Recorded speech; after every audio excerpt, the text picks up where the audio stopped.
Bonjour, vous êtes sur Tell Me Sound By, le podcast qui parle webtoon. On lit trop, on juge trop et on recommande la plupart du temps. Voilà, c'est tout. Moi, je suis Al et puis c'est l'eau. Salut. Du coup, aujourd'hui, l'idée c'est de vous présenter un petit peu déjà c'est quoi Tell Me Somebody. Euh, Peut-être le vif du sujet, là, c'est bien, c'est bien. On sent le train. mais en fait, c'était vraiment pour dire en fait qui on est. Outre nos prénoms, c'est que le but de ce podcast, c'est de pouvoir vraiment vous faire des vrais recos webtoon parce que on en parlait depuis quelques mois maintenant. Au final, on n'a jamais eu, et l'un et l'autre, des gens, quand on a rencontré Webtoon, qui ont pu faire des recommandations. Et encore aujourd'hui, on est ceux qui font le plus de recommandations à nos entourages. Donc c'est pour ça qu'on a créé ce podcast. Et donc aujourd'hui, l'idée, c'est de faire un plan très général. Donc pour expliquer ce que c'est un Webtoon, pour vous expliquer aussi des termes génériques et techniques qu'on va utiliser dans les prochains épisodes pour pas qu'on utilise des termes et qu'on ne soit pas compréhensible. Tu m'arrêtes hein, si je digresse. On va vous expliquer Non, aussi. c'est bon. C'est bon. Après, tu as oublié de préciser qu'on fait des recommandations parce qu'on a des goûts exceptionnels. Je pense qu'il faut le souligner. Voilà, on est des sound by, quoi. On est des aînés en la matière. On connaît notre sujet, on le maîtrise. Voilà. Exactement. Et puis on a un melon absolument gigantesque du coup, voilà, il faut le dire. On va aussi parler des thématiques récurrentes dans les webtoons. Qu'est-ce qui revient le plus souvent? Et du coup, on va pouvoir développer ça quand on va parler d'isekai, quand on va parler de retelling ou de revenge story. Si on précise pas ce que c'est, vous allez vite être perdu. Donc c'est l'idée. Vous expliquer aussi comment est-ce qu'on a connu Webtoon, nous. Et puis voilà, qu'est-ce que c'est Webtoon? Bah tiens, voilà, Al, qu'est-ce que c'est Webtoon? Qu'est-ce que c'est Webtoon? Bah alors, Webtoon, c'est une application sur téléphone. Alors, quel rapport avec la BD? Bah, je vais essayer de l'expliquer. En fait, ça part d'une grosse société coréenne qui s'appelle Naver, qui, sauf erreur de ma part, a commencé comme un portail web en Corée. Et ils ont commencé à publier gratuitement des bandes dessinées en ligne en Corée en 2004. Ça a pris de plus en plus de succès, voilà. Ça s'est même internationalisé en 2014 avec la sortie de la fameuse application Webtoon sur téléphone. Voilà, ça a été porté par pas mal de têtes d'affiche, donc des Webtoons. Ce qu'on appelle Webtoon, c'est une bande dessinée coréenne, enfin souvent coréenne en tout cas, et qui se lit, alors ça c'est un point particulier à noter, ça se lit de haut en bas. Voilà, c'est fait pour se lire sur téléphone, donc pour être scrollé.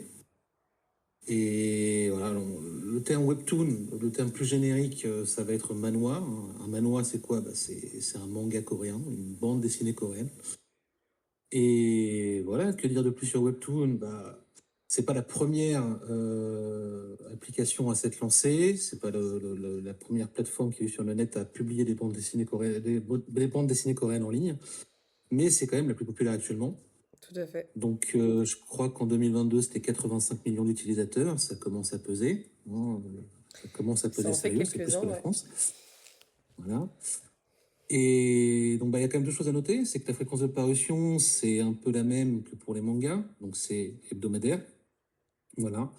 Avec la différence que bah, tu as des webtoons. Tu as un webtoon qui va apparaître le lundi, un autre le mardi. Enfin, j'en dis un, mais en fait, il y en a des dizaines, des vingtaines, voire des centaines qui paraissent en fait chaque jour.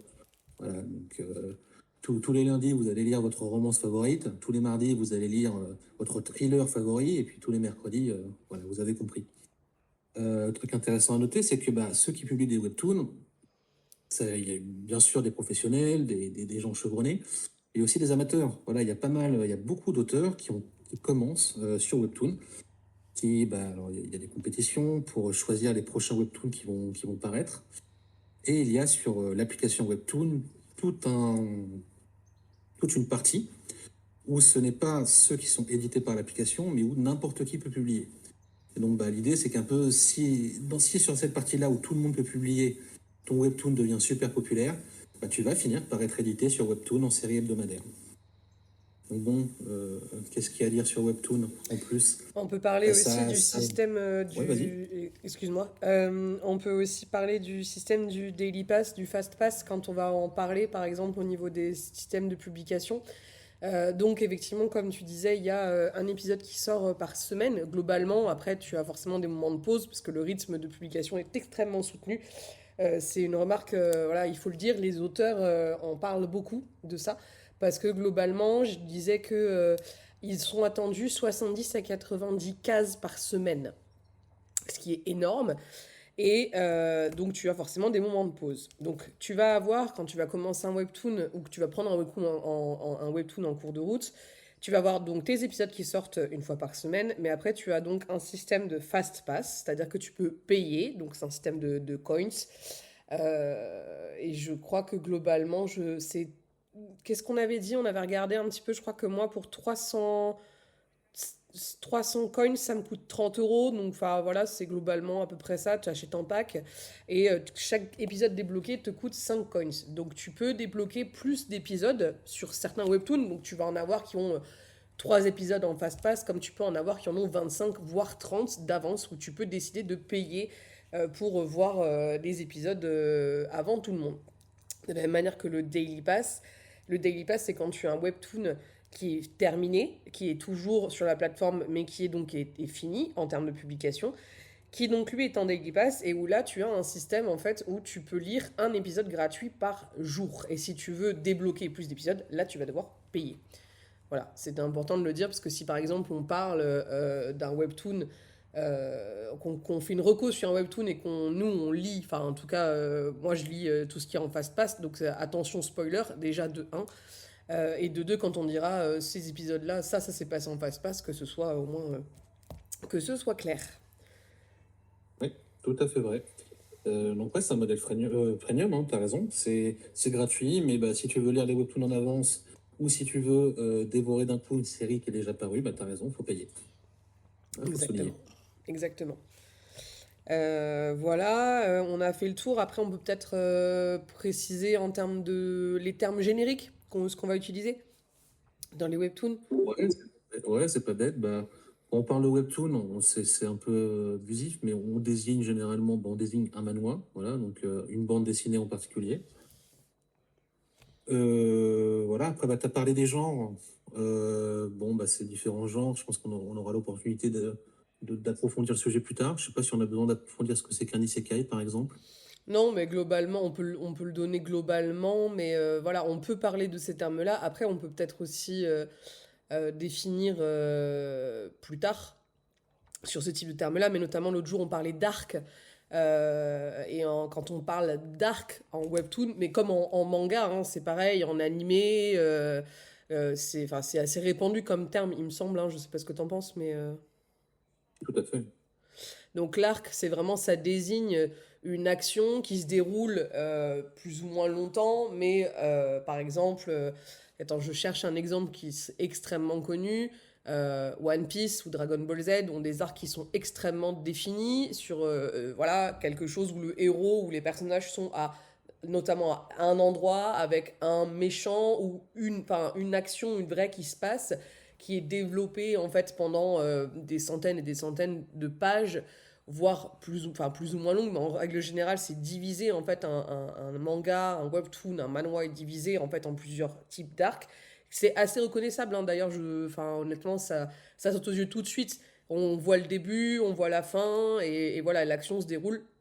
Donc quand on dit bah, on va rentrer dans tel arc, voilà, c'est vraiment le découpage de l'action à un moment donné en fonction de l'endroit où ils sont ou notamment du protagoniste qu'ils vont affronter si on parle de webtoon qui est un peu plus baston quoi.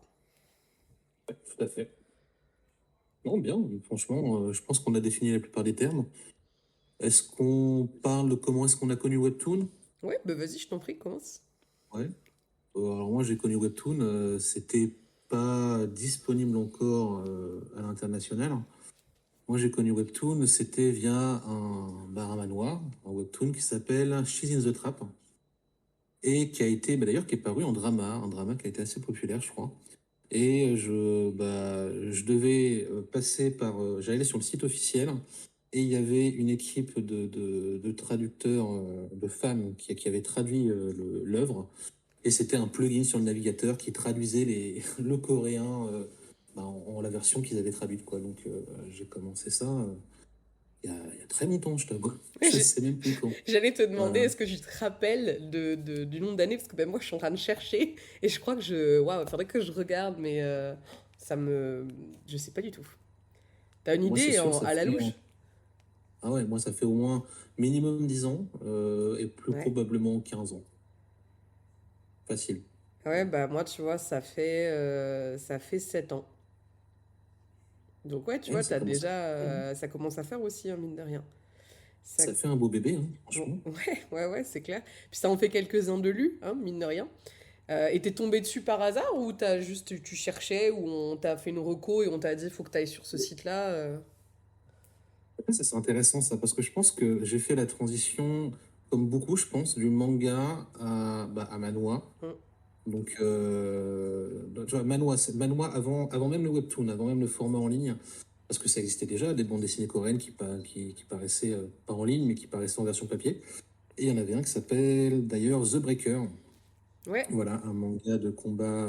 Ah, tu l'as lu d'ailleurs celui-ci aussi? ouais, mais ça date ça, hein. Et oui, ça date, ça date beaucoup.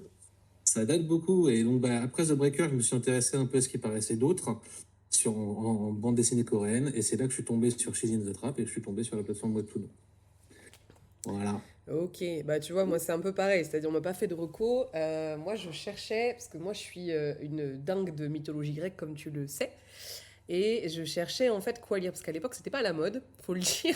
Aujourd'hui c'est très rigolo de dire qu'à une époque personne connaissait et c'était très, très intellectualisé finalement, et tu trouvais à part des gros livres de manuels, des choses comme ça, tu trouvais pas vraiment en fait de romans, de retelling, des choses comme ça comme on peut trouver aujourd'hui partout.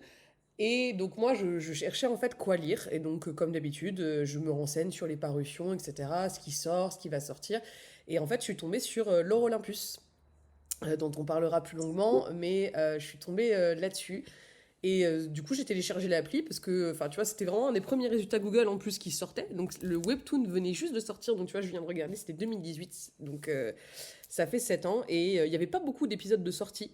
Et en fait, je suis tombée dedans, sauf que j'ai trouvé ça très chouette. En plus, moi, comme tu disais, mais je pense comme beaucoup, je lisais beaucoup de scans de mangas en ligne. Donc, les scans, pour ceux qui ne savent pas, ce sont.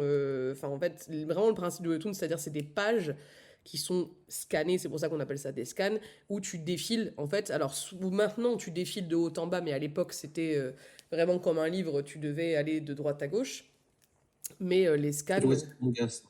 C'est les mangas, ça. c'est ça. Donc, moi je lisais pas mal de scans de mangas sur Internet, et du coup effectivement la transition en fait s'est faite assez naturellement hein, finalement, parce que ça ressemble beaucoup, et du coup j'ai commencé à aller chercher effectivement ce qu'il y avait d'autre à lire, parce que du coup, quand tu commences un webtoon où t'as pas beaucoup d'épisodes, et du coup, t'es frustré parce que t'as envie d'en lire plus, donc naturellement, tu vas aller chercher, et donc c'est comme ça qu'on a d'ailleurs connu du mauvais, parce qu'il n'y a pas que du bon. On fait des expériences des fois très bizarres, mais du coup, il y a du très bon aussi. Je pense on peut parler des œuvres qui nous ont vraiment marqué. T'as un top 3? Bien sûr, j'ai un top 3 un peu particulier, moi, perso. Je vais donner 3 webtoons les 3 sont finis. Voilà. J'ai pas de top 3 là de webtoons qui sont encore en cours de parution. Donc voilà, il faudra utiliser des daily pass ou payer voilà, pour les lire. Premier que je veux dire, je crois que je vais quand même parler de Sweet Home. Voilà, Sweet Home, tu le connais bien aussi, hein, Lorraine. Tout à fait, ouais. Voilà. C'est un webtoon qui a été écrit par Karl Bikim, donc un Coréen, et illustré aussi par un Coréen, Wang Young-chan. Je vais essayer de résumer un peu rapidement l'œuvre. Donc c'est l'histoire d'un Ikimori, d'un shotin. Donc c'est quelqu'un, un jeune qui reste à longueur de journée chez lui, dans sa chambre, souvent devant son ordi, et qui, on a marre de la vie et a décidé voilà, attention spoiler, de se foutre en l'air. C'est vraiment le tout début, hein. Et puis il se dit, bon bah voilà, tel jour, je vais regarder l'adaptation en animé je crois que c'est d'un jeu que j'adore, voilà, qui sort au cinéma. Et puis après, ben ça y est, fini la vie, bye bye. Et puis bah il prend cette décision-là, sauf que ben pas de chance pour lui, ben il y a une sorte de fin du monde qui arrive, voilà. Une sorte de fin du monde, les télécommunications ne fonctionnent plus. Et puis, ça va être l'histoire d'un huis clos dans l'immeuble où il est, avec ses voisins, pour essayer de s'échapper de l'immeuble, parce que bah, dans l'immeuble, il y a des monstres. Voilà, tout simplement. Le monde tel qu'il connaît change totalement. Voilà. Donc, bah, pourquoi est-ce qu'il est dans mon top 3 et pourquoi est-ce que j'adore ce webtoon? Bah déjà, alors, Karl Kim et l'illustrateur, c'est un duo qui a déjà très bien fonctionné avec un autre webtoon qui ont paru avant, qui s'appelle Bastard en anglais. Ouais, ah oui, Et il faudra qu'on en c'est parle de Bastard parce que ça, je me rappelle, c'était un des premiers que j'avais lu et ça m'avait traumatisé, j'avais adoré, mais waouh, il a une patte en fait. Faudra qu'on fasse un épisode spécial, je pense, sur eux parce que vraiment toute l'œuvre est absolument incroyable, quoi. Il y a pas trop de choses à jeter quand même. ouais, c'est vrai. Bah, justement, cette patte, bah, pour moi, elle atteint son apogée dans Sweet Home, hein. C'est-à-dire que c'est un thriller très haletant, bon, un huis clos.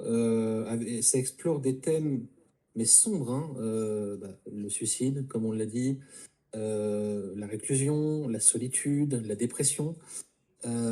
Puis toujours dans une forme avec une action très haletante, avec des personnages très forts et très réels, voilà, très réalistes. Bon, là, dans Alors Sweet faut, Home, il y a une dimension post-apocalyptique, mais ce qui n'est pas le cas dans Bastard. Mais ouais, Kirby Kim, c'est quelqu'un. ouais, après, C'est par contre, quelqu'un. faut pas. Je mets un T-way. C'est le type de webtoon, concrètement. Si vous avez des soucis au niveau de la joie de vivre et que vous voulez un truc hyper feel good, c'est pas ça du tout qu'il faut lire, peu importe ce qu'il a écrit de toute façon. Alors, c'est exceptionnel, hein, mais pour le coup, c'est extrêmement sombre. Les dessins, c'est quasi à chaque fois du noir et blanc, parce que c'est pas vraiment du noir et blanc, mais quasiment. Euh, Sincèrement, c'est glauque, c'est dur. Les termes, comme tu dis, abordés, peu importe d'ailleurs, hein, parce que on peut parler aussi de Le garçon au fusil, qui est un préquel à Sweet Home. Et pour le coup, là aussi, c'est pas très sympa. Mais en tout cas, je comprends pourquoi tu es dans ton top 3, mais attention, c'est pas un truc joie de vivre, quoi. Non, mais c'est un thriller très haletant, déjà, dans un thriller post-apocalyptique très haletant. Et puis, ben, on suit des personnages auxquels on s'attache énormément. Voilà, le héros, Mm. c'est Yoon, on s'y attache énormément. Enfin, en tout cas, moi, je me suis beaucoup attaché. Et on voit son évolution, comment il passe de quelqu'un qui a limite du mal à parler à son voisin et qui bah, essaye de progresser. Et il avait décidé au départ de se foutre en l'air quand même. Et qui bah, est forcé de se confronter de nouveau à la vie. Donc voilà, Sweet Home, et puis je pense qu'il faut le lire, ouais, alors tu as raison, ça aborde des termes durs, c'est pas forcément facile à lire, mais je crois pas qu'il y ait d'équivalent, enfin qu'il y ait de webtoons similaires sur la plateforme, à part les autres, à part Bâtard et Shotgun Boy que tu as cités. Il y a vraiment que cet auteur et cet illustrateur, hein, ils ont un style graphique unique, ils ont un Mm. découpage de l'action qui est unique, ils ont une vraie maîtrise du thriller, une vraie. Ouais, Voilà. ouais, complètement, je suis d'accord avec toi. Je fais juste une toute petite parenthèse. Il est probable que vous soyez un peu perdu parfois, parce que donc moi je lis en français et Al lit en anglais. Du coup, bah, quand on va parler de certains titres, ou parfois moi je vais les prononcer en français, mais lui il va les dire en anglais. Donc voilà, il faut suivre, mais il va falloir qu'on se mette d'accord un jour. Mais pour le coup, voilà, on parle bien les mêmes, c'est juste que c'est la version anglaise et la version française. Ah, puis attends, excuse-moi, Sweet Home, ça sonne bien mieux en anglais que Douce Maison, quoi. Alors, Excuse-moi. ça n'a pas été traduit pour le coup. Ouais, t'aimes bien Douce Maison, et Douce Maison, ça ressemble pas du tout au webtoon, hein. Ah non, Si tu vois vraiment le titre pas. Douce Maison, tu t'attends pas à voir le truc aussi glauque et dark qu'on a décrit, hein. Non, clairement pas. Mais c'est Franchement, comme Shotgun Boy, je trouve que ça va vachement mieux que le garçon au fusil pour le coup. oui. Allez, j'ai donné mon top 1. Allez, est-ce que tu veux enchaîner avec ton top à toi, là? Tu t'en balances un comme ça. Ah, comme ça, eh ben écoute, je vais faire mon originalité parce qu'on est en plein dedans en ce moment. Je vais dire solo leveling. Ah ouais, d'accord, ouais, très original. Ouais, c'est bien, très bien. Non, mais On justement, fait je des voulais. recommandations. Non, mais c'est bien, on fait une recommandation et puis tu recommandes ce que tout le monde lit, en fait. Ça, c'est bien, Ouais, mais il faut, il faut. non, alors, moi, je fais pas une recommandation, j'ai dit qu'on a parlé de nos top 3 perso. Je ferai pas une reco Ouais. parce que je pense que Solo Leveling, il y a plein de choses à en dire, mais pour le coup, ben, il y a plus trop à le présenter maintenant parce que c'est vrai qu'on est en plein dedans. Il faut savoir que Solo Leveling, du coup, c'était un web roman de base. Il y a énormément d'adaptations et on est en plein dedans parce qu'aujourd'hui tu vas avoir bah, du coup la série animée, tu as eu le webtoon, il y a un jeu qui est sorti, enfin il y en a même deux je crois, il y a la suite de Solo Leveling qui est en cours de parution. Et moi j'ai lu Solo Leveling, c'est pareil, à l'époque c'était pas sur la plateforme webtoon. Donc le roman web, l'auteur c'est, alors je suis désolée pour la prononciation mais c'est Chu Young. Et le dessin, donc c'est un studio, c'est le Red Eye Studio qui a repris ça.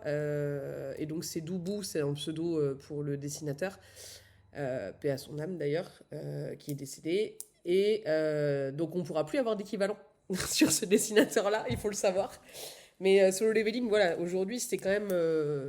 Enfin, on n'entend parler que de Solo Leveling en ce moment, notamment par des gens qui n'ont absolument pas lu le manoir. Je trouve ça très drôle d'ailleurs. C'est toujours drôle, tu sais, quand il y a eu une adaptation d'un truc que toi t'as lu il y a longtemps, auquel t'es hyper attaché, et en fait tout le monde regarde l'adaptation, mais personne se penche sur le manoir d'origine.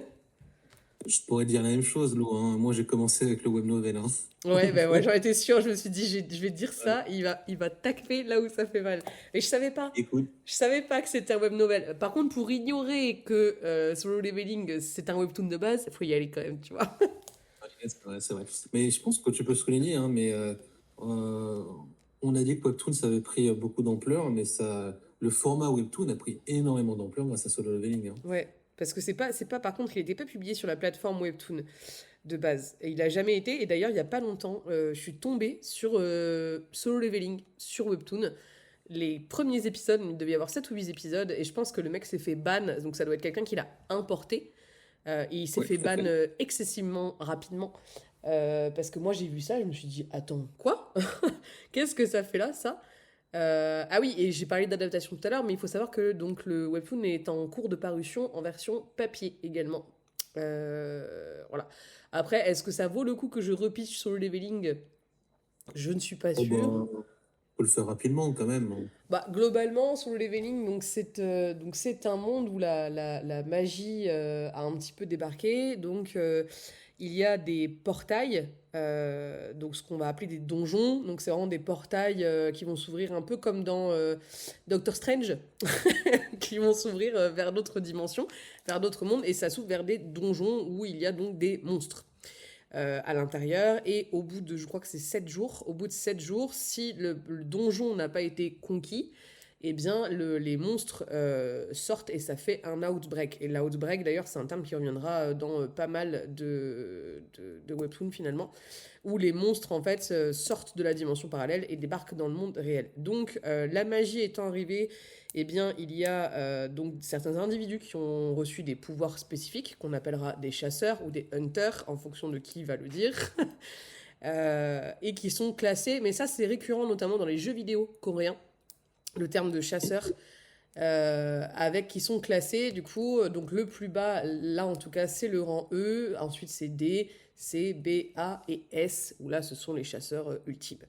Et on suit donc un chasseur qui s'appelle Jinwoo. Et Jinwoo, donc c'est un chasseur de rang E, donc c'est vraiment le plus faible de tous les chasseurs, qui se fait à chaque fois casser la gueule, il a deux doigts de mourir, voilà, mais alors je vais pas faire du spoil, mais il veut absolument continuer parce que bah, ça lui rapporte un petit peu d'argent dont il a besoin. Et un jour, donc il y a un donjon dans un donjon, et c'est quelque chose d'absolument abominable. Je vais passer les détails, mais c'est vraiment les premiers. Il finit donc par mourir. Et quand il se réveille, eh bien, il a une interface qui apparaît comme un système de jeu vidéo. Il se rend compte qu'il peut donc augmenter ses potentiels, parce que oui, ce que j'ai pas précisé, c'est que les chasseurs donc naissent, enfin s'éveillent avec leur rang et ne peuvent plus jamais évoluer. Donc un rang E pourra jamais augmenter son rang, etc., etc. Ou à l'inverse rétrograder. Et donc lui, en fait, c'est le seul chasseur qui va pouvoir prendre des niveaux et upgrader. Donc il va s'entraîner, s'entraîner et s'entraîner, et bien évidemment, il va devenir absolument gigantissime. Et donc en fait, c'est l'histoire d'un jeune homme, hein, c'est bien ça, qui combat, qui va dans des portails dimensionnels combattre des monstres, qui crève, et quand il revient, il voit le monde comme un jeu vidéo au final. Donc il a une interface, c'est ça, Ouais, hein? sincèrement, c'est ça. Mais après, honnêtement, ça se voit que c'est inspiré vraiment grandement par les jeux vidéo. Il y a pas de... Quelqu'un qui joue à des jeux vidéo va reconnaître tout de suite, c'est un style qui est, mais alors, inimitable, mais que tu croises dans beaucoup, beaucoup, beaucoup de webtoons. Mais là aussi, le souci, c'est que Solo Leveling a fait que c'est devenu tellement populaire, en fait, ce genre de plateforme, que donc forcément, aujourd'hui, gravite autour plein de copies, de restylisation, machin, mais où ça tourne quand même toujours autour du même thème. Mais c'est vachement intéressant du coup, parce que s'il y en a plein qui existent, pourquoi est-ce que toi t'adores ce webtoon et en quoi il se démarque? Eh ben, c'est une très bonne question parce qu'en plus, moi, quand j'ai lu Solo Leveling, j'en avais déjà lu d'autres, notamment I'm the Max Level Newbie que j'ai connu avant Solo Leveling, que j'adore aussi, que tu n'aimes pas du tout. Dénier-vous. Mais pour le coup, pourquoi je l'aime? Parce que je trouve que déjà en termes d'action, il se passe toujours quelque chose. Il se passe toujours quelque chose, ça va crescendo, t'as pas le temps de souffler. En plus, tu suis l'évolution du personnage qui en plus n'est pas.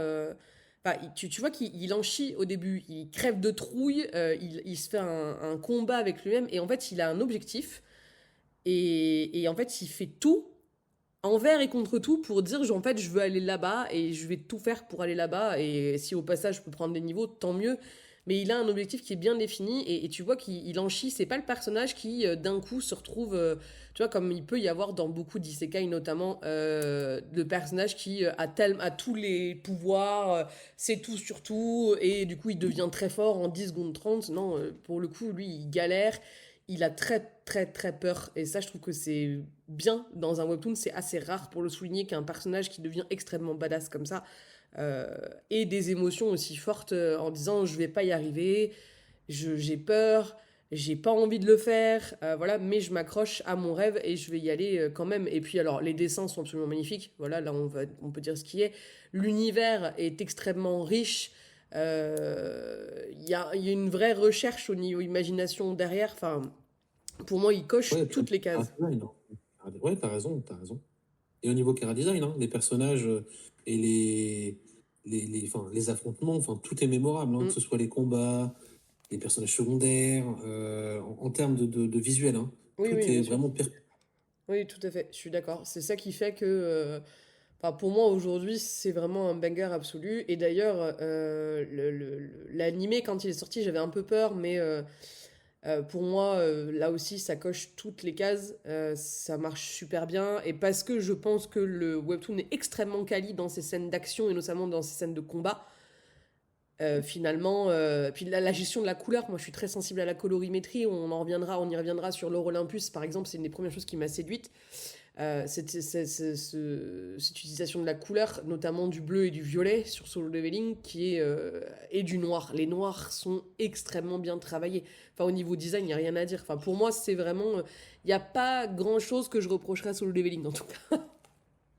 Non, mais bon, moi, j'aurais des choses à reprocher sur le leveling, mais je suis d'accord. C'est un web novel qui a été très populaire, qui a eu une adaptation en webtoon très réussie.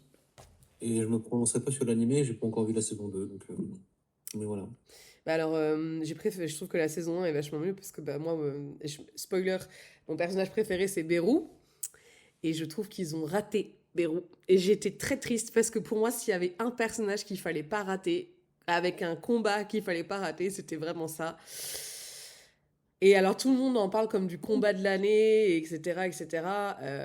Sincèrement, à ces gens-là, je dis, lisez le manoir. Faut lire le webtoon. Bah, c'est bien, écoutez, le premier podcast, il va déjà nous attirer des haters, c'est parfait. Carrément. C'est Mais en parfait. fait, ouais, c'est les unpopulaires. Merde, j'ai perdu le mot. J'y arrive pas, c'est pas grave. Enfin, honnêtement, je suis désolée, hein, mais je sais qu'on va me tomber dessus. Mais Beru, ils l'ont vraiment raté. Je t'ai montré, tu te rappelles, vraiment l'animé et la version manois. Mais il a l'air, il est Oui, tout gris, il est tout lisse, fait, il fait pas peur. Il fait pas peur du tout, on dirait un insecte, voilà. Oui, non, mais très bien. Bon, on rentre pas trop dans le spoiler quand même, parce que c'est quand même loin dans le webtoon et dans l'animé, selon je lui parle. Tout à fait, tout à Mais fait. oui, en soi, évidemment, je suis d'accord avec toi. Enfin voilà pour en tout cas mon top 1. Alors c'est pas mon top 1, c'est un de mes top 3 parce que je pense que c'est pas mon top 1. Ouais, ouais, moi, Tu je veux dirais bien enchaîner? la même chose. Tu veux enchaîner avec le deuxième de ton top 3 Non, non, vas-y, je ou t'en prie. j'enchaîne? Vas-y, je t'en J'y prie. vais. Alors, ouais, alors c'est pareil, hein, pas dans l'ordre, comme vient de dire l'eau. The Boxer. The Oui. Boxer, grandissime œuvre, et puis d'un genre assez particulier, hein, parce que c'est un webtoon de sport. Voilà, c'est un webtoon, The Boxer, qui va parler quasiment exclusivement de boxe. Et donc, c'est écrit et illustré par Jung Ji-hoon. Voilà, je m'excuse pour la prononciation, je suis français. Le héros, c'est Yu. Voilà. Et c'est un webtoon extrêmement particulier. Si je dois rien que le décrire, c'est dur. Ça commence comme une histoire de bullying, de harcèlement scolaire, comme il y en a souvent dans les webtoons. Voilà, si vous en lisez Mm, beaucoup, vous avez dû en croiser pas mal. tout à fait. C'est un jeune lycéen qui se fait tabasser à la sortie du lycée. Voilà.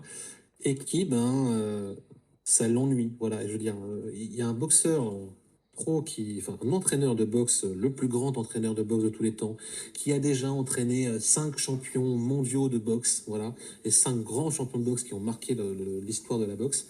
Il voit ce jeune homme se prendre une droite.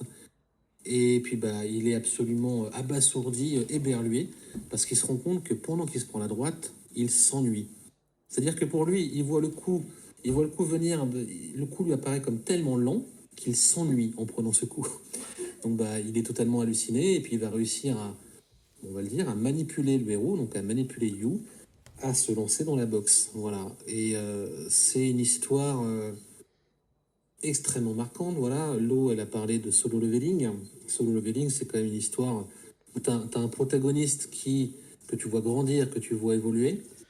C'est pas du tout le cas de The Boxer. The Boxer, tu as un protagoniste qui n'évolue pas, il ne devient pas plus puissant au fur et à mesure, parce qu'en fait, dès le début, il est extrêmement fort, et tu le vois démonter l'un après l'autre dans chacun de ses combats ses adversaires.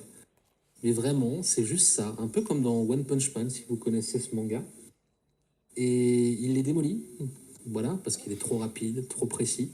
Et en fait, ce qui est intéressant, dans chaque combat, avant chaque combat, donc, qui constitue un arc, hein, relativement court d'ailleurs, parce que The Boxer est une œuvre finie, l'auteur nous décrit abondamment l'adversaire qu'il va affronter, les motivations qu'il pousse à monter sur le ring, qu'il pousse à faire ce sport professionnel où il va se faire tabasser, où il va se faire taper taper sur la gueule, quoi, faut le dire.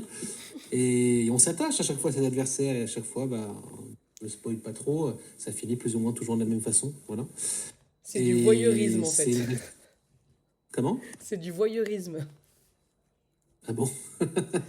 Un peu, ouais. Et puis, bon, alors c'est une œuvre haletante qui est souvent drôle, très drôle d'ailleurs.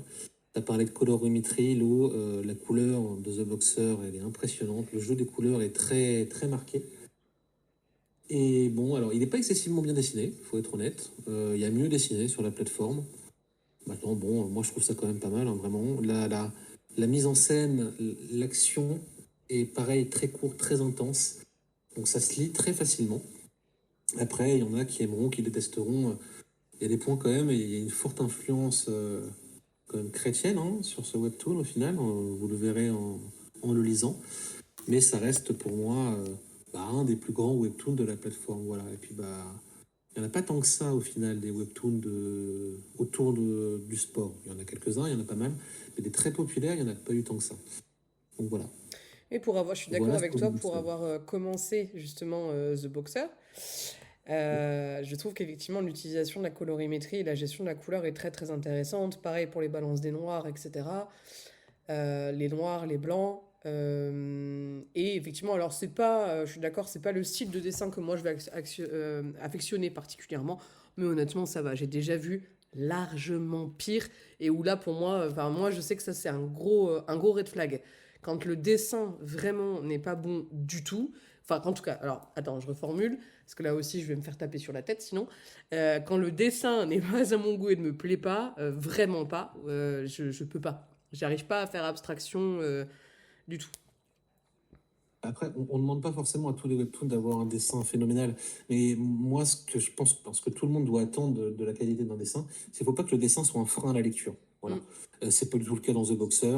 The Boxer, encore une fois, ça se lit très facilement. C'est court en plus. Hein. The Boxer, c'est une centaine de chapitres. Donc, en vrai, ça se dévore. Ça se lit facilement, ça se lit vite. On s'attache. Alors, est-ce qu'on s'attache beaucoup aux personnages c'est pas un cast de personnages très restreint et qu'on voit évoluer. Hein. Il y a beaucoup de personnages qui interviennent. Mais ouais, il y a plein de personnages qui nous font rire, qui nous émeuvent. Et c'est une œuvre qui pousse à la réflexion aussi. Bah, un peu comme Sweet Home. Voilà. C'est pas, enfin, faut pas voir ça comme des trucs intellectuels, mais plutôt comme des trucs qui se lisent facilement et où quand on sort, tu dis ah putain, c'était bien quand même. Voilà. Ouais.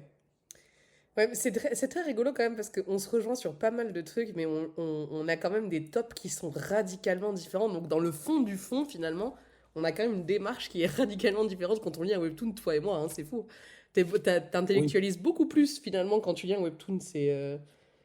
Moi, Ah ouais? je trouve ça drôle. Ouais, ouais, ouais. Même dans tes critiques de webtoon, quand on échange en off sur les webtoons qu'on va vous pitcher et qu'on va vous faire des recos, je trouve que voilà, t'as une manière d'intellectualiser tes lectures que je trouve très drôle parce que moi, je suis.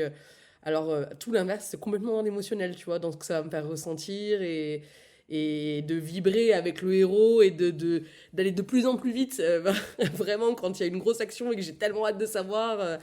Voilà, je suis vraiment plus dans cette optique-là, plutôt que d'avoir un esprit critique qui est quand même, du coup, beaucoup plus pertinent quand on veut faire un podcast comme ça. Mais pour le coup, où t'as du recul. Voilà, c'est ça. T'as le recul suffisant pour dire, bah, en fait, j'ai aimé cette scène parce que telle raison, alors que moi, j'ai dit, oh, regarde, t'as vu cette scène, c'était trop bien. Ouais, voilà. Donc, en fait, toi, tu vas donner envie tu vas faire la reco et donner envie à lire le webtoon. Et moi, je vais expliquer pourquoi c'est bien, quoi. Ok. Bon, bah, écoute, Voilà, c'est ça. t'as défini mon rôle. Je vais m'en tenir à ma case. Voilà. Ouais, j'ai fini sur The Boxer. Voilà. Si tu veux enchaîner, vas-y. Eh ben écoute, on parlait de personnages, je parlais tout à l'heure de personnages qui sait tout sur tout et qui sait tout à l'avance et qui du coup devient exceptionnel. Bah du coup forcément, Ouh, je vas-y. sens que ça va être nul. Vas-y, écoute. Du coup forcément, je vais parler de lecteur omniscient.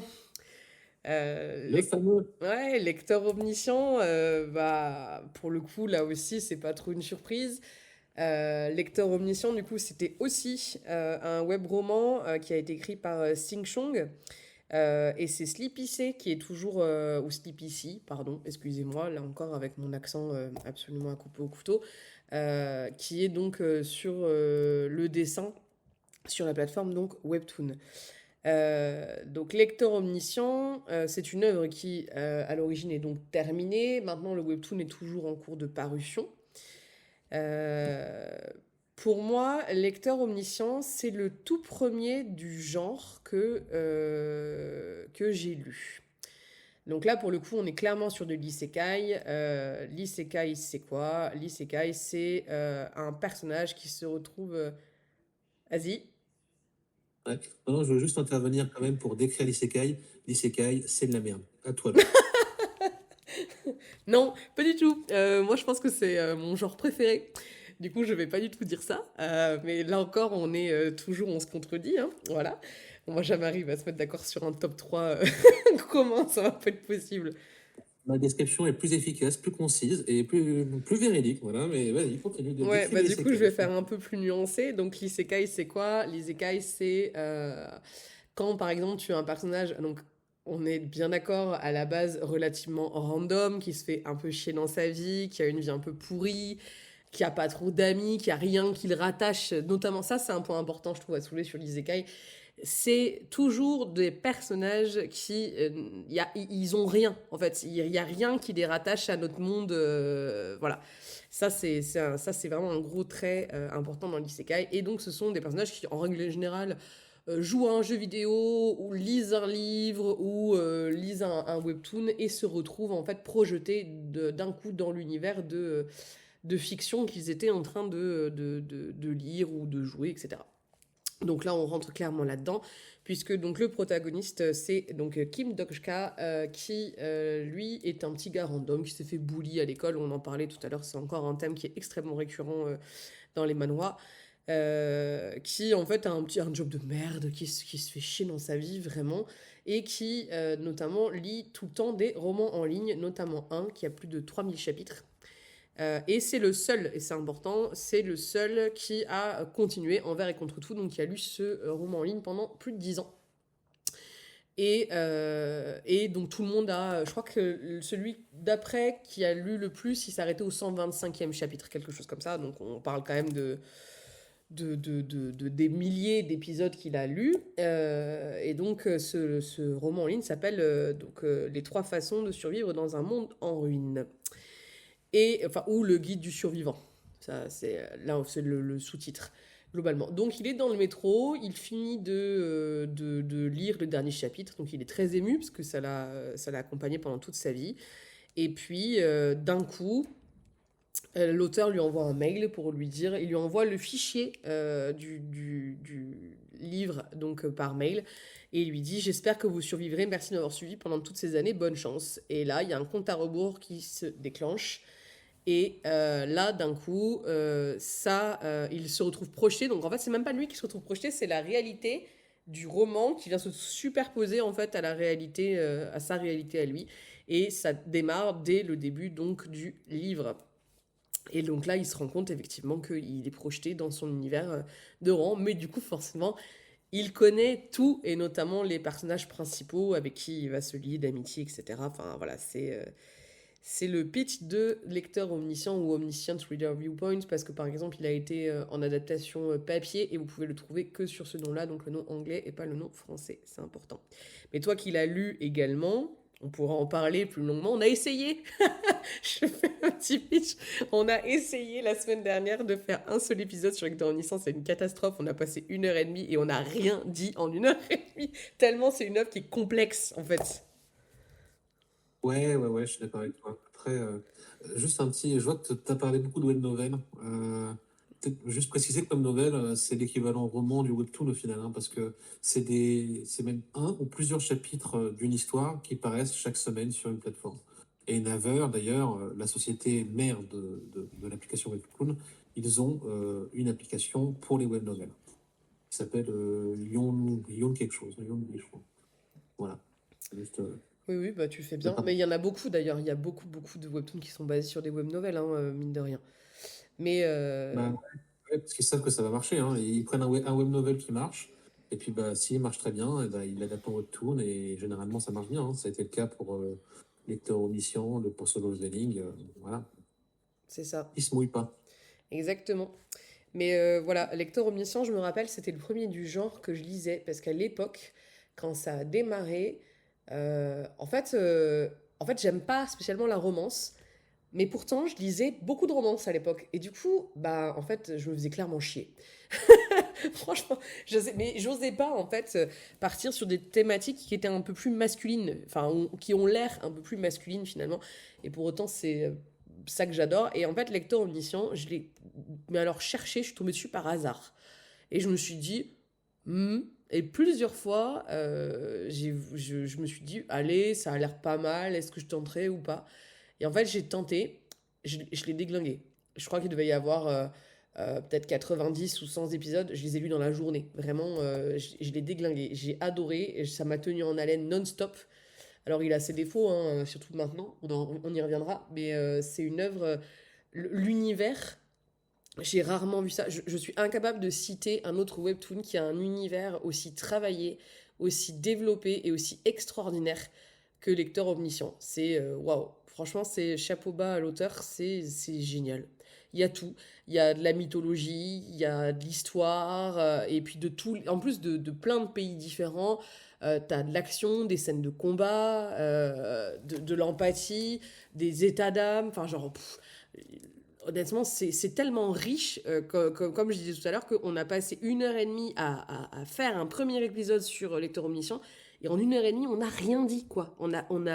On s'est arrêté, on a dit, mais attends, on n'a pas parlé de ça, on n'a pas vu ça, mais ça, en fait, on a parlé de ça, mais on aurait dû parler de ça avant. C'est tellement complexe, c'est tellement riche que très sincèrement, pour moi, c'est un webtoon qu'il faut lire.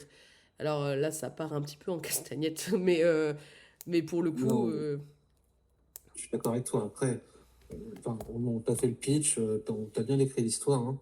Et tu dis que c'est riche, je suis d'accord. C'est riche, alors pour l'histoire, tu as raison, l'univers est très riche. Les personnages sont intéressants, ils sont divers. Il y a beaucoup de personnages en plus, hein. Tu m'arrêtes ouais. si je me trompe, hein. Mais il y en a beaucoup, hein. Je parle même pas des antagonistes, hein. Je parle Non, des non. protagonistes, Ouais. il y en a pas mal. Et comme tu le dis, il y a des arcs narratifs qui se passent toujours dans des lieux très différents, limite des mondes très différents d'ailleurs, Ouais. sans spoiler. Mm. Donc c'est un manga, enfin un webtoon très très riche, je suis d'accord avec toi. Et de la même manière que je trouve que, tu vois, je rebondis sur les personnages secondaires qui sont vraiment creusés, qui ont chacun une Mhm. histoire, qui ont des traumatismes.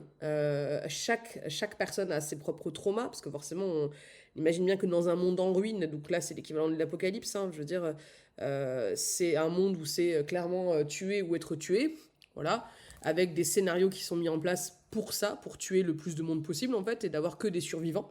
Et d'avoir que la crème de la crème, hein, en termes de survivants. Et donc forcément, c'est un monde qui est absolument impitoyable. Donc les personnages qui sont traumas de fou, et qui donc ont chacun une histoire qui est développée, où tu développes toi-même de l'empathie pour ces personnages, et où tu as vraiment des réels personnages secondaires qui sont creusés, quoi, contrairement à plein de webtoons où tu as juste le héros et rien autour, comme là on peut citer par exemple Solo Leveling.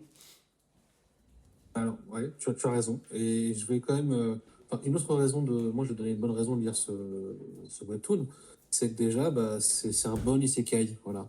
Tu as décrit ce que c'est les isekai, hein, donc un mec lambda qui se retrouve projeté, ou alors qu'il- l'univers en question se retrouve projeté à sa réalité.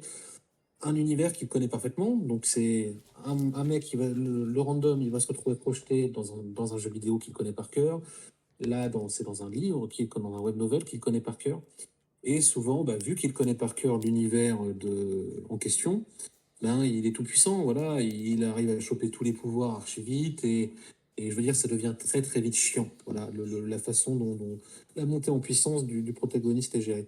C'est pas le cas dans le lecteur omniscient. Tout à Dans le fait. lecteur omniscient, sa montée en puissance, entre guillemets, elle est intéressante, elle est riche, elle est imaginative et elle est très bien menée. Donc, c'est pour moi un très bon isekai. Voilà. L'isekai parfait, entre guillemets, je pense qu'on peut dire.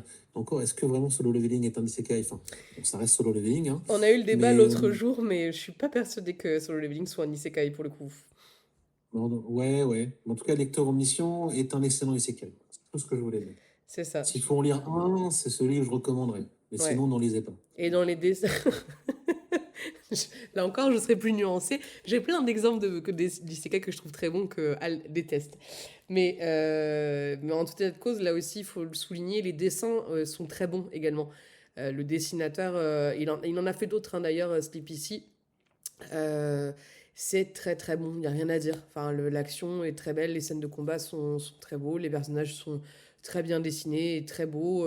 Les graphismes, la gestion là aussi de la couleur, des ombres, et des mouvements, des volutes de fumée, des choses comme ça. Enfin, honnêtement, c'est très très très très bon. Voilà, c'est à lire. Et du coup, il me semble qu'il nous en reste un Bon. chacun. Vas-y, Ouais, c'est vrai que ça donne envie, hein, mine de rien, Lecteur Omniscient. Je dois donner mon dernier. vas-y. Bah, c'est bien parce que je trouve à chaque fois, on cite des gens très différents, hein. Tu vois, Ouais. The Boxer, un truc de sport, Sweet Home, thriller, Lecteur Omniscient, un isekai, Solo Leveling, action fantasy. Mm. Et ben là, je vais donner un autre genre, je vais encore innover. Je vais parler de Viral Hit. Voilà, alors Viral Hit, c'est quoi? Alors, c'est un webtoon écrit par Park Tae-joon et illustré par Kim Jong-yoon. Voilà. Et c'est l'histoire, alors, vous voyez quand même qu'il y a des thèmes qui reviennent souvent, hein, dans les œuvres coréennes, d'un lycéen qui se fait harceler. Voilà. Et là, c'est vraiment Encore. le genre du webtoon, c'est scolaire. Voilà. C'est alors d'une part le harcèlement, mais c'est vraiment ouais, est-ce qu'on peut dire que c'est le scolaire? En bonne partie quand même. Enfin, c'est sur un jeune lycéen qui se fait harceler et qui va tombé par hasard, mais vraiment par hasard, sur une chaîne YouTube qui apprend à se battre. Voilà. Ou qui apprend à se battre à des gens qui n'y connaissent rien. Voilà, c'est le principe de la chaîne YouTube. Et personne ne l'a jamais vue parce qu'elle est mal orthographiée, je crois, dans le référencement. Et lui, il découvre cette série de vidéos et puis il essaye de résister au mec qui le harcèle. Et ça marche du tonnerre. Ça marche du tonnerre. Il arrive à. Bon, alors il prend plein de coups, mais il arrive à l'étaler par terre. Et donc il se dit, bah voilà, putain, cette chaîne YouTube, elle est géniale. Donc il va regarder les vidéos. À chaque fois, c'est comment battre un boxeur, how to fight, comment battre un boxeur, comment battre un judoka, comment battre quelqu'un qui a un couteau, etc. Et puis, son rêve, c'est d'être un YouTuber. Voilà, son rêve, c'est d'être YouTuber au protagoniste, hein, qui s'appelle Obin d'ailleurs, je crois que j'ai pas dit comment il s'appelle. Le rêve d'Obin, c'est d'être un YouTuber à succès. Et le principe de ces vidéos YouTube, ça va être ça va être d'affronter des harceleurs, donc des bullies. Et puis, alors que lui, c'est un nerd, quoi, quelqu'un qui n'y connaît, qui est pas sociable, qui a même pas de bonnes notes, voilà. Et comment est-ce qu'il fait face à chaque fois à des bullies qui ont des compétences différentes, entre guillemets, voilà. Il va affronter un bully qui fait du taekwondo, un bully qui fait de la boxe, etc., etc. Et à chaque fois, il filme, puis après, il met ça sur YouTube et voilà, il essaye de devenir un YouTuber célèbre comme ça. Voilà pour le résumé succinct. Je sais pas si tu l'as lu, toi, Viral Hit. Non, tu m'en avais parlé il y a un moment et pour le coup, enfin, le pitch m'avait pas convaincu plus que ça à l'époque, parce que tu me l'avais sûrement pas décrit comme ça, je pense. Et là, t'es convaincu maintenant que je l'ai mieux présenté, Ouais, voilà. ouais, ça donne. Bah, après, là aussi, je pense que bah, si ça fait partie de ton top 3, j'ai envie de te dire, ça mérite d'être lu, du coup. Bon, merci, j'adore quand tu me fais de la lèche comme ça. Non, mais bon, je vais quand même dire pourquoi est-ce qu'il est dans mon top 3, hein, franchement. Déjà parce qu'il faut bien mettre en valeur Park Tae-joon, parce que c'est un auteur très prolifique qui a fait plein de webtoons à succès. Il a fait Lookism, il a fait, ça y est, j'oublie déjà les noms, My Life as a Loser, il en a fait plein, honnêtement. Et parce que Viral Hit, c'est des arcs très bien définis. C'est un combat contre un bully en général. Il y a une intrigue en trame, une intrigue principale qui est très prenante, avec un antagoniste et un méchant qui est flippant au possible, qui est charismatique. Le méchant, c'est un croisé du Joker avec Lex Luthor, quoi. Vraiment, dans le monde réel, hein. C'est pas un webtoon où il y a des pouvoirs ni rien, hein. C'est, je vais pas spoiler, mais ça aborde plein de sujets de société, de la vie coréenne. Ça aborde évidemment le phénomène YouTube, ça aborde évidemment le harcèlement, mais ça va aussi aborder le trafic de drogue, ça va aborder, encore une fois sans spoiler, les immigrés clandestins, c'est ça. Et puis ça explore la sphère YouTube et même streaming sous plein d'angles différents, hein. On va voir dans les personnages secondaires une youtubeuse beauté. C'est vraiment très très intéressant. C'est un regard sur la société actuelle parfaitement intéressant. L'action est parfaitement bien découpée. Les combats sont haletants. À chaque fois, vous imaginez un mec qui a pas de muscles, qui doit affronter une montagne de muscles et spécialisé dans l'art martial. À chaque fois, il a des méthodes qui sont originales, qui sont à la fois originales et réalistes. Voilà. Et qui sont. C'est extrêmement bien écrit. À chaque combat, tu dis, mais comment il va s'en sortir? Et il s'en sort d'une manière qui, très souvent, te surprend. Et en tout cas, moi, souvent, m'a impressionné. Et du coup, tu peux Et dire puis, que c'est humoristique ou c'est vraiment, ou c'est pas du tout humoristique? T'as une touche d'humour quand même? ouais, il y a quand même une très grosse touche d'humour. Voilà. Très, très, une grosse, grosse touche d'humour. Alors, tu as des personnages secondaires, notamment un qui est un peu là pour ça, hein, un de son plus grand ami qui a le rôle de sidekick comique. Et ouais, non, c'est drôle, c'est drôle. Il y a un ton léger, il y a un ton très, très lourd, notamment sur la fin du premier arc. Et enfin, on va dire la fin de la première partie du webtoon qui est en deux parties. Et non, il y a des touches d'humour un peu partout. Alors, quand même, à noter sur Viral Hit, moi je parle vraiment de la partie 1 de Viral Hit. Parce que la partie 2, Park Tae-joon, du coup, l'auteur, a confié l'écriture à quelqu'un d'autre. Et ça se sent énormément. Voilà. La partie 1 est pour moi une masterclass. Elle est vraiment à lire. La partie 2, elle apporte une extension à l'œuvre originale. Voilà. Et elle est pas au même niveau. Le dessin est toujours au niveau, hein, mais bon, l'histoire est moins bonne, tout simplement. C'est compliqué ça, hein, quand tu as à un moment donné un changement d'auteur et tu le sens tout de suite. Et c'est. En plus, quand tu es sur quelque chose que tu affectionnes à ce point-là, franchement, je trouve ça toujours compliqué. J'ai pas d'exemple en tête où ça a été très bien réussi. Je sais pas si t'en as, toi, mais. Non, honnêtement, j'ai pas d'exemple en tête où ça a été. Où il a été. Si, c'est pas vrai, j'en ai un. C'est un webtoon comique qui s'appelle Me, My and Myself. Je crois que c'est ça. Qui a eu un changement de l'écrivain, qui est passé. Enfin, l'illustrateur est devenu l'auteur de la série et ça s'est très bien fait. Voilà. La série a continué à se paraître longtemps. Voilà. Ouais, Et mais bon, c'est après, c'est c'est difficile, hein. inévitable, hein, parce qu'on parle de webtoon depuis tout à l'heure, mais c'est des œuvres qui. Du coup, il y a un chapitre qui sort par semaine. Et t'as certaines œuvres qui sortent depuis 10 ans, quoi. Donc, c'est inévitable que bah, certains, parfois, un auteur, un illustrateur lâche, ou en tout cas que bah, l'œuvre évolue, quoi. Il y a des passages qui sont plus ou moins bons, hein. Même dans Solo Leveling, il y a des passages qui sont moins bons que les autres, hein. Oui, Et oui, bon, bah, bah on après, verra la partie 2 et en dessous, clairement. Voilà, de la partie 1. oui, je suis d'accord, mais c'est comme tout, hein, là aussi, comme tu le dis très justement, c'est des œuvres qui peuvent durer des années et des années. Et moi, je te parle de ça. L'Or Olympus, ça s'est fini quoi? L'année dernière, je crois. Et moi, j'ai commencé à le lire en 2018. Donc, on parle de ça, ça a duré pendant 6 ans. C'est long. Mhm. On parle en plus d'une œuvre qui a pas, elle a pas 500 chapitres, si tu veux. Mais quand tu regardes, par exemple, Lector Omniscient, où là, on en est au chapitre 260 ou 280, et où t'es même pas à la moitié du web novel, voilà, tu te dis, et déjà, et puis il faut s'accrocher. Et alors moi, pour le coup, si j'ai un petit conseil, juste un conseil, si vous vous lancez sur Webtoon, c'est mon conseil perso, hein. C'est vraiment un tips que je donne à ceux qui démarrent Webtoon.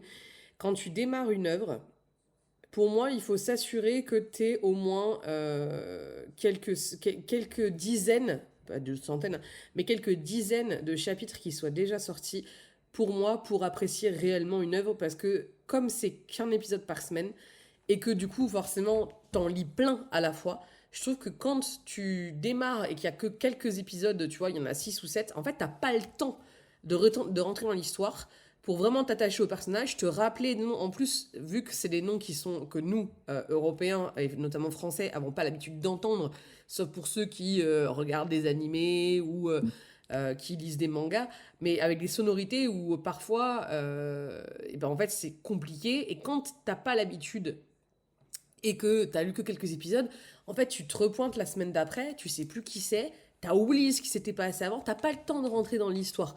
Donc moi, je dis toujours, quand tu démarres, commence sur des œuvres où il y a quelques dizaines de chapitres qui sont sortis, ça t'aidera à rentrer vraiment dans le truc, quoi, et de pouvoir vraiment rentrer à l'intérieur. Après, moi, je sais que j'aime bien quand il y a 100 ou 200 épisodes de sortie, c'est trop bien parce que du coup, bon, après j'ai une frustration où je me dis j'en veux encore, et c'est fini, il faut attendre une semaine et c'est hyper frustrant. Mais c'est ça qui marche, hein, c'est ça qui fait qu'on y revient. Non, c'est vrai, c'est vrai. Après, ça, c'est un avantage. Alors, pour ceux qui sont habitués au manga, au shonen notamment, donc de type One Piece, Naruto et compagnie, Webtoon, ils ont une politique beaucoup plus light en matière en tant qu'éditeur. C'est-à-dire qu'ils vont pas interrompre une œuvre. J'ai pas eu vent de cas où c'est eux qui sont à l'origine en tout cas pas beaucoup, où c'est eux qui ont dit tiens, il faut que ton Webtoon s'arrête parce Mm. qu'il est pas assez populaire sur la plateforme. Étant donné que c'est du dématérialisé, je suppose que ça doit pas leur. Ils la mettent moins en valeur dans l'application, hein, si le Webtoon n'est pas populaire, mais ils vont rarement annuler des séries. Voilà. Donc ça c'est ce qui n'est pas le cas quand même dans les mangas, hein. Donc Ouais. ça vaut le coup quand même si voilà, votre œuvre favorite, même si elle n'est pas populaire, il y a quand même de bonnes chances que bah, elle soit menée à la fin voulue par l'auteur. Faudrait qu'on fasse un top de webtoons qu'on adore, mais qui sont extrêmement impopulaires. Faudrait que je cherche. Surtout toi Mhm. d'ailleurs, parce que moi je pense que j'en aurais pas beaucoup, mais toi peut-être plus. Bah, oui, mais n'empêche, on parle de recommandations. Alors, faut encore que tu nous donnes ton dernier top, mais en vrai, on peut quand même se fier généralement à la popularité, hein. Quand Ouais. Webtoon est populaire sur l'application, bah, c'est généralement pour des bonnes raisons. Pas toujours, mais voilà. Ouais, ouais, tout à fait. Après, et en plus, l'avantage, c'est que c'est tellement large. webtoon, que t'en as pour tous les goûts, en fait. Si tu veux des trucs Oui. humoristiques, si tu veux que t'aimes que ça, tu veux que de la romance, tu veux que de la castagne, tu veux que du fantasy, enfin, tu vois, tu peux... En fait, aujourd'hui, je pense que c'est comme les livres, t'as un webtoon pour chacun. Je peux pas entendre bah en fait, j'aime pas webtoon parce que les trucs dedans, ça me plaît pas parce que c'est nul et que ça me correspond pas. T'as de tout. C'est une mine d'or énorme, je trouve. Je sais pas si tu me vois hocher la tête, mais Si, je te bien moins vois. de la tête au contraire. Mais alors oui, c'est une mine d'or, certes, mais il y a quand même des genres qui sont surreprésentés. Ah oui, Et bien sûr. c'est le cas des isekai qu'on voit à toutes les sauces possibles et imaginables sur la plateforme. Mais parce que ça marche. C'est comme les clichés. Les Oui, clichés sont ah, devenus des clichés parce qu'ils ont marché. Après, honnêtement, pour en lire beaucoup, et d'ailleurs, vu que c'est une thématique que j'aime beaucoup, j'en lis beaucoup. Euh, Il y a du très mauvais, honnêtement. C'est assez rare que j'arrête de lire un webtoon en cours. Mais pour le coup, sur les isekai, j'en ai fait plusieurs où vraiment c'est mauvais. Ou alors, c'est des choses en fait qui ne sont pas mauvaises, mais en fait, ça n'a strictement aucun intérêt parce que ça reprend exactement la même histoire que tu peux voir notamment sous le leveling, I'm the Max Level Newbie, la tour tutoriel par exemple. Enfin voilà, c'est des bien. webtoons qui sont vraiment pour le coup qui ont marché parce que même si ça reprend les mêmes codes, c'est assez réussi pour pouvoir avoir vraiment un univers imaginatif et vraiment une réflexion derrière et pas juste un copier-coller de solo leveling. Et t'en as d'autres où vraiment là tu te dis c'est du foutage de gueule quoi. Vraiment c'est du foutage de gueule. Donc oui, Oui, tout non, n'est c'est pas clair. bon et effectivement les isekai, il y en a beaucoup beaucoup sur la plateforme, mais comme il y a beaucoup de romances, comme il y a beaucoup de Oui, revenge story, tout ce qui est revenge oui. story, donc la revenge story pour ceux qui connaissent pas, c'est vraiment la plus connue pour moi, c'est Mary My Husband qui a fait le plus de bruit, ou Ouais. enfin pour moi en tout cas c'est la plus connue. Voilà, aujourd'hui, Mary My Husband, qui donc c'est la revenge story, c'est un personnage qui, là aussi en général, a une vie de merde, qui meurt sous les coups en général de quelqu'un de son entourage ou enfin voilà qui finit par mourir parce qu'il y a quelqu'un dans son entourage qui lui a fait en général c'est ça une sacrée crasse et en fait elle revient à la vie quelques années plus tôt et du coup avec tous ses souvenirs et qui décide donc de changer les choses et de se venger. Donc effectivement pour moi le plus connu c'est Mary My Husband et ça il y en a beaucoup sur la plateforme, mais quand tu cherches un peu si tu veux, oui c'est sûr qu'il y a des surreprésentations de genre, mais quand tu cherches un peu, en plus c'est bien fait, l'appli est super bien faite, enfin, c'est classé par thématique, tu peux l'avoir par popularité mais en même temps tu as la popularité par thème, enfin voilà, quand tu aimes un genre spécifique, tu veux pas forcément t'essayer à d'autres genres, très honnêtement, tu peux trouver, enfin pour moi, tu peux trouver ton bonheur. Faut juste chercher un peu, quoi. Ouais, c'est clair, c'est clair. On aurait peut-être dû lire ça d'ailleurs dès l'intro, franchement. Ouais, il y en a pour tous les goûts, honnêtement, c'est très bien fait. Ils mettent en avant en plus, et ça je trouve ça super, les nouveaux créateurs, même s'ils ont posté que Oui, quelques... C'est assez intéressant pour être souligné, une plateforme qui met en avant des petits créateurs voilà, et des nouveautés qui viennent juste de sortir, et pas que des gros bangers qui ont des milliers et des milliers de vues. Forcément, ils le font.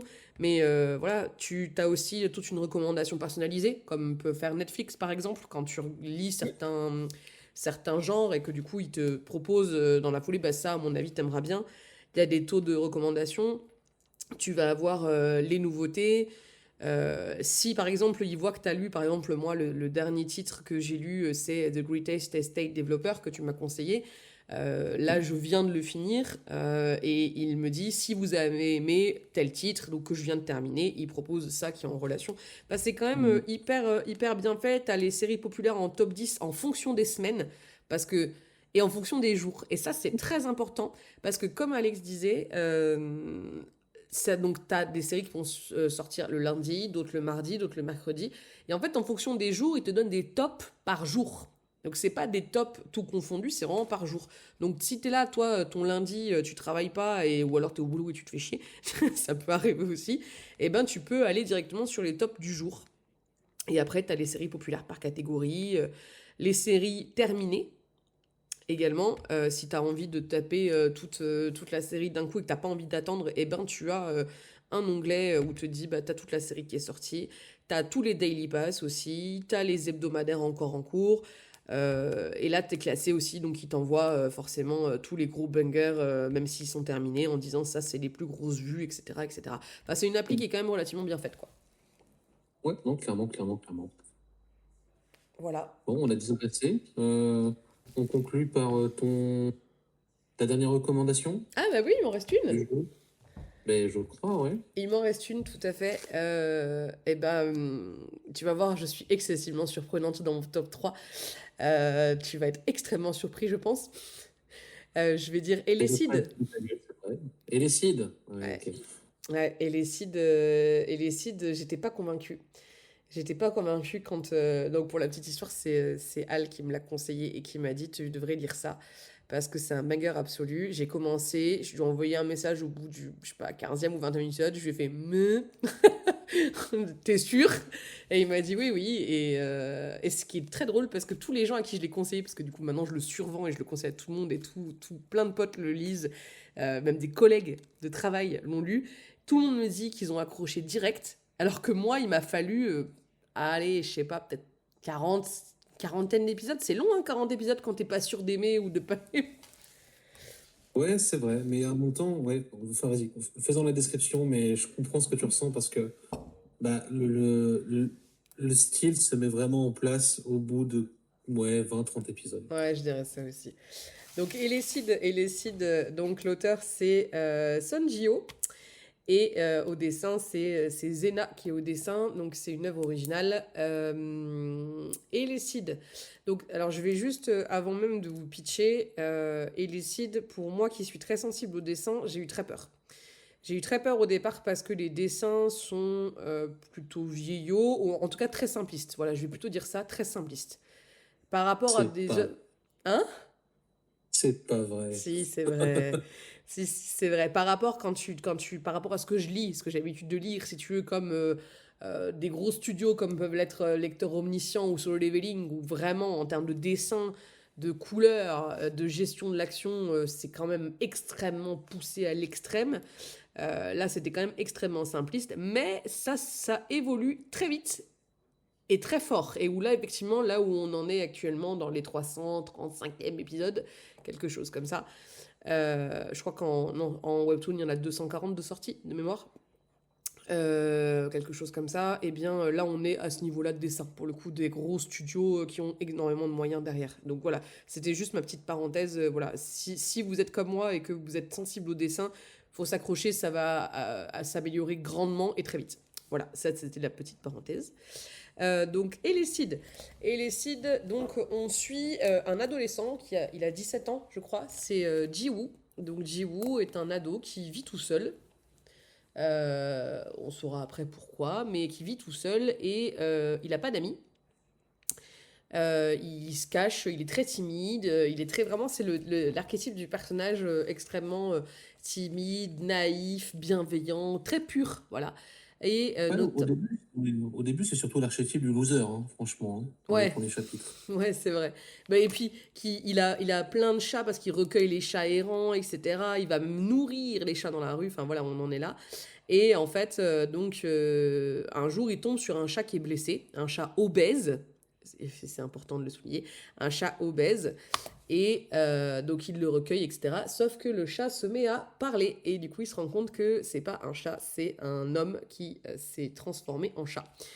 Et donc il y a des pouvoirs et il se trouve que Jiwoo a également des pouvoirs. Lui, il le sait, sauf qu'il a passé toute sa vie en fait à se cacher parce qu'il pensait être seul au monde.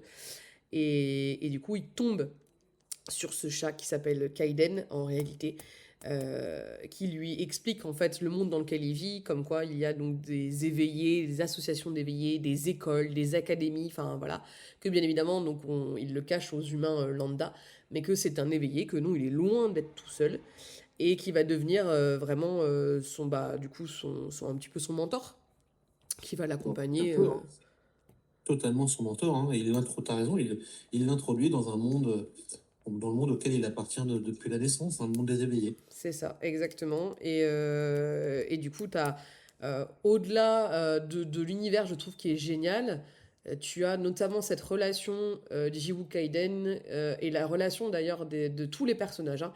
De profond respect, de la notion d'amitié dans Elicid est extraordinaire. Et les relations entre les personnages en eux-mêmes, enfin, sont extrêmement bien construits. Et puis c'est de la sacrée castagne là aussi, et on adore la castagne pour le coup. Mais les Cid, pour moi, c'est un banger absolu sur tous les points. Donc ça, pour le coup, pour moi, il faut lire. Il faut lire et les Cid, j'ai pas d'autres mots, c'est extraordinaire. Tous les persos sont géniaux. Il y en a pas un où je me dis, oh, il est nul ce personnage. Enfin, il y a tout qui va. Il y a tout qui va. Je ne sais même pas quoi rajouter pour moi. Il décide, voilà, il y a pas d'autres mots. C'est un banger absolu. C'est. Ouais, franchement, si je devais me mettre dans l'ordre, je dirais qu'Elicid, c'est peut-être bien mon top 1. Et il a fait dégringoler l'Euro Olympus de mon top 3, tu vois. Ah oui, carrément. Ouais, ouais. Et pourtant, l'Euro Olympus, j'ai été accro à l'Euro Olympus énorme. Alors peut-être que ça joue aussi, mais parce qu'il est terminé.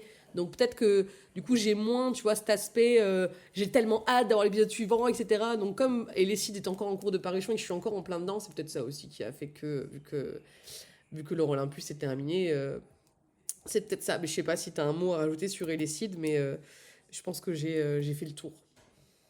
T'as bien décrit, hein. Moi, en fait, Elicid, c'est, pour ceux qui sont habitués à lire des mangas, c'est un shonen, voilà, donc c'est un Naruto en One Piece avec un protagoniste archi gentil, archi naïf et qui est extrêmement charismatique par sa gentillesse. Voilà, donc et puis comme tu l'as dit, l'action, ça s'enchaîne très vite, c'est magnifiquement dessiné. Voilà, l'illustrateur.